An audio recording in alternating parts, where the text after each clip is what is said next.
Hey everyone, First T here. Thanks for checking out this YouTube channel. We'd like to welcome Patrick Cantlay to the interview room here at historic East Lake Golf Club. Patrick, just a fantastic season. Wrapped up today. You've got wins at the Zozo Championship, Memorial Tournament, BMW Championship, now the Tour Championship, and you're the 2021 FedEx Cup champion. What a season and what a day here at East Lake. Maybe just some opening comments. Yeah, it was fantastic. As good as it felt to feel like I slept on the lead for 2 weeks straight, darn near, it feels good to not, necessarily have a lead anymore and have it be done and closed out.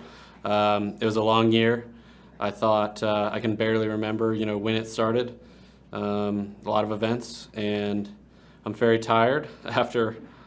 It feels like, just a ton of golf and a ton of pressure golf. But I'm very grateful and happy to be here, and I'm really proud of myself for staying in the moment and delivering when it counted. Great.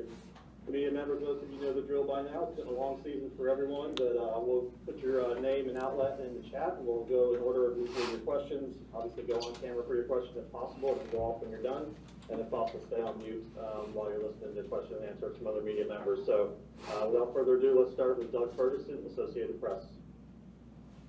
Patrick, nice playing today. Congratulations. Thank you. Just to get into some details, I mean, you seem to miss a lot of shots to the right today. And you come to 18 with a one-shot lead and deliver probably your best of the day. I wonder if you could talk about the pressure there and the 6-iron to the 18th, which is another money shot. Trying to mute me already or what? If I could, I would. No, I thought I played really well. I don't mind right misses. I mind left misses, and I don't feel like I had very many of those today. I thought I did a good job of keeping the ball in front of me. I drove the ball very well all day. Didn't hit a good shot on the tee on 17, but actually made a really nice bogey, to be honest. And then hit two just absolutely perfect golf shots into the 18th hole. And under the gun, I thought it was great. Secondly, keep talking about how big it was to stay in the present. Why is that so hard? Well, it's even harder this week given you start so ahead. And tournaments in general just don't feel like that. You don't feel like that on Thursday. And I think, you can ask the guys, but I feel like if you have that idea of you are the person chasing, it's easy to stay in the moment. The sense of urgency is right there. I need to make birdies right now, and so it makes it very easy to be in the moment because you have to be. You can't get ahead because you're running out of holes, and so given that I started ahead, it's just a totally different mindset. So being able to stay present and kind of give myself that sense of urgency, or give myself feeling like I need to make birdies or I need to hit quality shots now. I think that was really key for me. I try to do a good job of that every week, but this week it was even more important.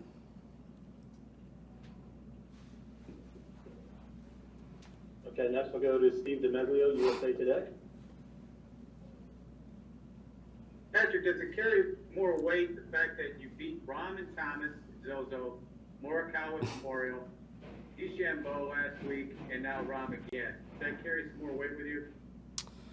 I'm not sure. I beat everybody in the field those weeks. They just happened to be closest to me. But they're obviously great players, and it's no surprise that some of the battles I've had have been with some of the best players in the world this year. And I think it's really fun. It's exactly why I play golf. I play golf so I can be in those moments against the best players in the world. It's why I practice so hard. It's why I'm in love with the game, because it's that great vehicle for competition. And it maybe makes it a little sweeter knowing that the guys I played against are the best players in the world. And what was the best putt you hit today, the most meaningful one, besides the last one for $15 million? Thankfully, that one was short. I thought the bogey putt, given the situation I was in on 17, a putt that broke a decent amount, I thought that was maybe the best one I hit all day. I thought, I just like I tried to all week. I just tried to focus and lock in. And, that was, it was looking like it may be a bigger swing than just one shot. And so being able to take that one shot advantage to the last hole was huge. Thank you, sir. Great. Next we'll go to Bob Herrick, ESPN.com.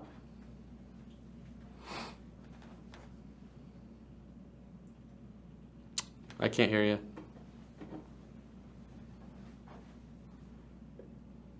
I think we can hear you, Bob. Bob, we'll come back to you if you want. You can just type your question in the chat. I'll be happy to ask. I can't hear you either. So let's go to Rex Hogger, Golf Channel. Oh, please let me get this right. Can you hear me? Yes, yes. Oh, thank God. I wanted to follow up on 18. What was the iron there and kind of your thought process going in for your second shot? That was a 6-iron, and drove it down there in the perfect spot, and it's sitting on a little bit of a downslope. I had 203 to the front, I think 218 to the hole, and I was really trying to get very close to that front number. I think we were trying to hit it about 205, which, given the downhill lie and the downwind, it was maybe just a little off of a 6-iron. And given where John was, I knew I had to hit a good one. I was expecting him to make a 3 from there. Felt like a match play situation. You got to expect your opponent to make, and it just came off perfect. I hit a little draw out there, just a little off the number, or off a full number, and it landed in the perfect spot. It was the best shot I hit all week. And I think Mike Tirico asked you this in the ceremony, but I'm curious of the injuries and everything else you've gone through in recent years. How has that impacted you as a player and a person? I think the biggest thing it's done for me is it's given me great perspective. I think for a long time, everything just went great growing up. I felt like I got better and better at golf, and life got better and better. And then, it got as bad as it could have been. I felt as low as it could have been for a little while.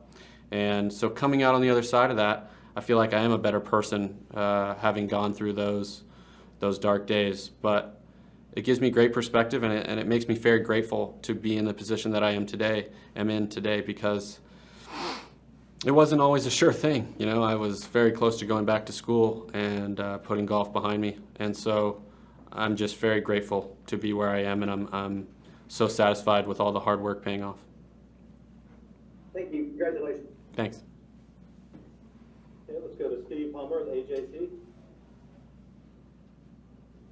Yeah, I guess among the other awards you got is a Falcons jersey with Patty Ice across it. I was actually talking to Matt Ryan last week, and he mentioned the two of you have met in passing, but I don't know the circumstances of that. And could you tell me that? And he's not going to sue you, by the way, for trademark infringement. But could you tell me kind of what that nickname means to you now? I met Matt at Shady Canyon, which is a place I practice in California. And I think our rounds had started at similar times, and we had lunch after. He was playing with a few buddies of mine. And the nickname kind of came out of nowhere from my seat. Nothing I expected. I heard it last week. It started to gain traction in the playoff, and by the end, lots of people were yelling it out in the playoff. And then this week, right from the first day, everyone was it felt like everyone was in my corner, and I heard it from all over. And so, to me, it just means cool under pressure, and I think that suits my personality really well. And so, I like it. I think it's a good nickname, and I appreciate everyone being in my corner. It means a lot. All right, I'm going to do my best Bob Herrick impression now. Patrick, if you weren't thinking about the money, do you recall early in your career, maybe when you were aware of how much prize money you were playing for and how much that might have mattered at that time? Yeah, definitely. When I didn't have status, I think we were still working off, we may have even been working off money the first events I played. I can't remember when we went off FedEx Cup points. But yeah, I remember I made one of my first big checks on tour as a pro was T9 at Pebble Beach, maybe in 2013 or 2014. And yeah, it meant a lot. I think, I came out as an amateur, or I didn't come out, but I was an amateur and played a bunch of tour events, and I think somewhere along the line that summer I had played well, and somewhere along the line that summer, I saw an article, or someone sent me an article that said, if you were a pro this summer, you would have made $400,000 or something like that. And it felt very surreal at the time. And people asked me if I felt like I'd missed out on that money, and I felt like I was still an amateur, so I was never playing for any money, so I didn't lose out on any money. This week, as silly as it sounds, the money is not what's really important for me. The money is not what drives me to play this game. Winning golf tournaments, playing golf under pressure, and hitting quality golf shots under the gun, I mean, that's why I practice, and that's why I've practiced my whole life, and that's the best feeling in the world, is winning golf tournaments for me. And so, the money is just a consequence of that. But I am fortunate. I have a really good partner in Goldman Sachs, and I'm sure we will find a good investment for it. Okay. Next, let's go to Daniel Rappaport, Golf Digest. Can you hear me?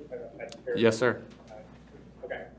I'm not sure if the reason that this question has been asked because I've been in and out, but going back to the time when you were struggling with your back, you talked about those struggles, but I'm curious about your belief in those moments. Can you repeat that? Sorry.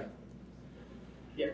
I'm curious if there was about your belief in those moments. Was there ever a moment or a stretch where you thought, hey, maybe this actually isn't going to work. Maybe I need to do something else?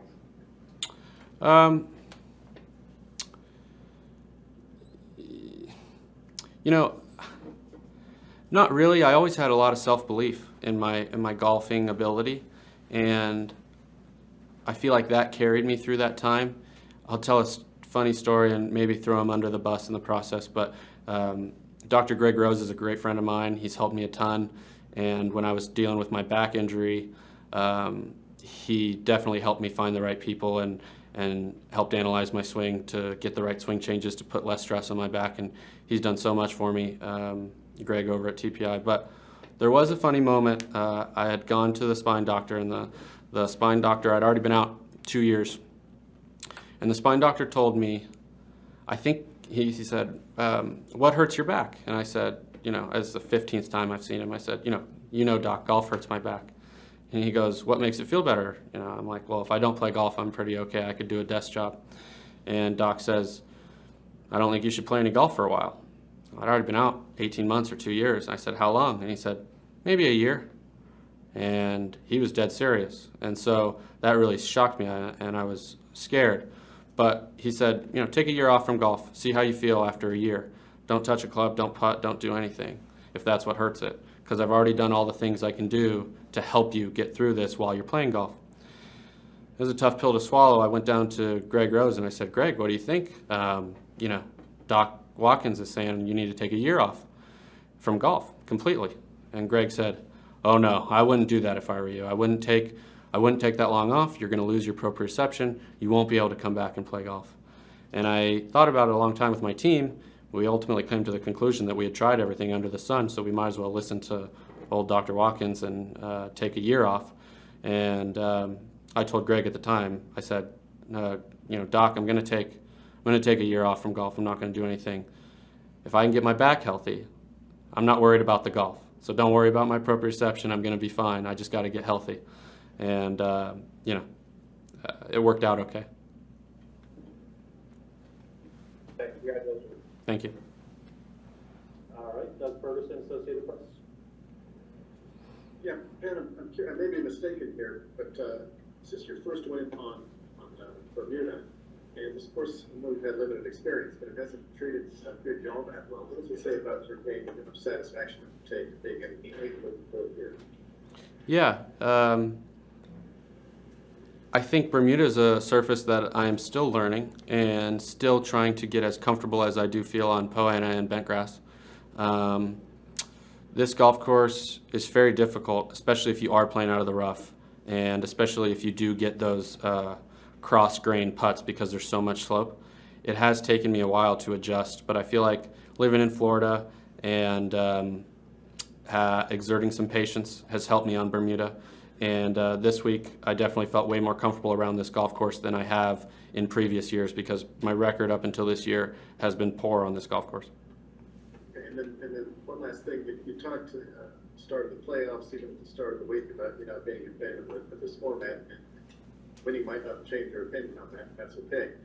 I'm just curious if you ever worry about opinions such as this affecting your attitude. Maybe not this week, but maybe at the start of the month. I think that I am still not a fan of this format. I don't think it's a good format. I don't like the fact that somebody else, you'll have to tell me somebody else shot the lowest score this week, and they would have won the Tour Championship in years past. I probably wouldn't have won. Maybe John would have won, or maybe Kevin Na. Tied with Kevin Na. So they would have played off, and if John wins the playoff, then I wouldn't have won. Fortunately, that's not the case. And so even in a format I don't like, it actually was to my benefit this week. For that, I'm very thankful. But I don't think it affects my ability to hit good golf shots. I mean, that's really what it is. It's me being able to be objective about whether I like the format or think the format's fair or whatever it is. It's still, you got to get the golf ball in the hole. And so when the gun goes off, it doesn't matter if I like the format, I don't like the format. I just got to get the golf ball in the hole, and I did a great job of that this week. And that's how you count it at the end. Is just who got the ball in the hole. Okay, Steve DeMeglio, USA Today. Patrick, just wondering what's your plan for the next 2 weeks? I'm headed to California, and Xander and I are going to take a trip up to Napa for a couple days, take some time off, and then I have a really good friend of mine's getting married in San Diego on the weekend, so I'll be there, and then I'll go back to Florida and get ready for the Ryder Cup. You're not going to go to Whistling Straits beforehand? I think there's a team practice next weekend, I believe, and so I will go to that. That'll be after the wedding. Thank you, sir. Okay, Michael Bamberger, golf.com. Thank you very much. Patrick, I know your mind wasn't on this at all, but what do you think today was like for the ordinary golf fan, switching back and forth between the Solheim Cup and what you guys were doing in East Lake? Yeah, I think it was, it had to be compelling stuff. I mean, it was close. It felt compelling to me being out there. John and I were very close all day. I don't know if we ever got more than a couple shots apart, and I wasn't able to, really put the pedal down when I could have. There were some putts that I didn't make in the middle of the round where I could have maybe separated myself, and so it was a nail biter all the way to the end. I think the ladies played a little better today. They're close. They're maybe within a couple points, and so I'll be rooting for them to hopefully pull it out. Thank you. Okay, Adam Schupak with Golf. Hey, Patrick. What subject, what were you going to major in if you went back to school? I went to 2 years at UCLA. I was going to be a history major, but I never got, after turning pro, I didn't get down that road far enough. I'm sure I would have went back, and if I didn't switch over into biz econ, I would have stayed a history major. Okay. And given that, as Doug brought up, if there had been a straight 72-hole aggregate tournament, John Rahm would have beaten you or been in a playoff to win a title. How do you think today should help decide Player of the Year and honors such as that? Yeah, I try not to give an opinion unless I've thought much about it. If I gave you an opinion right now, it'd be very off the cuff. I haven't given it enough thought. John obviously has played very well this year. He's won a major, won it in very exciting fashion, making those putts on the last 2 holes. And then I'm not sure how you count the Memorial Tournament. He played amazing golf there. So fortunately, it's not up to me. I don't have to be the arbiter. But we will see. I think this year was interesting because there wasn't necessarily a clear-cut person. There were so many guys that played that won tournaments. I think up until last week, nobody had won more than twice, and there were 7 people that had won twice. So we'll see. Do you think is too much placed on the majors when deciding those type of things? I'm not sure. Golf places a lot of emphasis on the majors. And so this we'll see. This year will be whoever wins will find out. We'll find out the answer to that a little bit. We'll see how much those majors really mean. So it's not up to me, but we'll see how it goes. Okay, Patrick, thanks. Okay, let's do two more and wrap it up. We'll go to Steve Humber, AJC, and then we'll wrap it up with Doug Ferguson after that. Yeah, Patrick, tell us what you, after the traumatic 17th, what was going through your head as you were on the tee in 18 before you hit what your longest drive of the week, maybe your straightest drive of the week, I don't know. Yeah, I thought, given the predicament I was in, still keeping a one-shot lead going in 18 was a small victory, if you could call it that. And 18's a hole that I like. It's a right-to-left hole, and I hit a draw most comfortably. And I timed up two really nice draws when it mattered, and I hit a great drive right in the middle of the fairway, and then I hit a great 6-iron, the perfect number. And under the gun to hit your irons, the number that you want to, is really indicative of being in control of your game. And so I am really proud of the way I played the 18th hole, and I knew that if I gave I knew that I needed to give myself a chance at Eagle because John is such a good player that I kept telling myself that I needed to expect him to make 3 there. And that's what was going through my brain. Okay, wrap us up, Doug. Patrick, I swear this isn't a good time to be asking how many pinpoints you got out of this week, but kind of along those lines. There's a lot of people in the game who recognize your ability and that you have a decent future in the game, all that good stuff. But how much do you think your recognition for the way you play, I don't want to call it star power, but it's kind of like that. How much has that risen, do you think, in the last month? And have you noticed it yourself? And does it mean anything? That's a good question. I'm not. No surprise from you, Doug. I'm not sure. I will tell you, I can tell after last week, after the playoff, that it felt like more people were on my side, and that feels great. And so maybe the nickname is helping out with that a little bit because it lets me be who I am. But I've always said that I'm going to let my golf clubs do the talking, and I'm going to put all my energy into playing the best golf I can and let everything else take care of itself. I did that this week, and so if I keep playing golf like this, I'll be hard to ignore.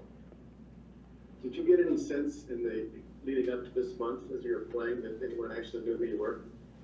Beyond the obvious? Beyond the obvious?